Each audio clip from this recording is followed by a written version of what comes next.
sababu hande min jalti ɗo ko minen jogii leyɗeele gila e jaatiraaɓe haa ɗo kono maire ari wi ne heɓta leydi ndi ko ɗum min cali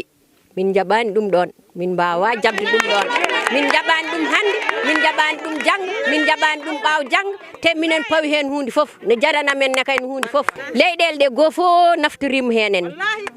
te joomumen ɓe haɗɗumen yaadin cankoyo e laaɗi ne payi leyɗeele ne jiiloyo ko dañi ko leydi ndi suuri heen heddiiɓe ɗum noon min mbaawa jabde tan leydi ndi teete e juuɗe men min jaɓaani min ngalaa heen loppi sa ari e wuro te no ngarta nde ko yimɓe ɓe mbaɗma a waɗaani hoore ma ko yimɓe mbaɗma yimɓe fof ndenndi mbaɗma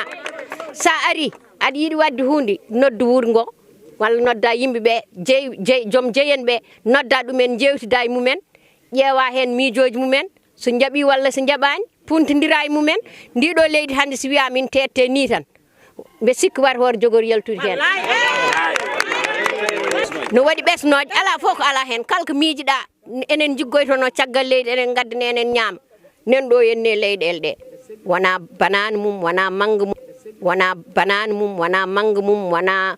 pamplemousse mum wona limon wona pomme wona ala fof ko ala heen jaaɓe e murtode e maare e soble ala fof ko ala heen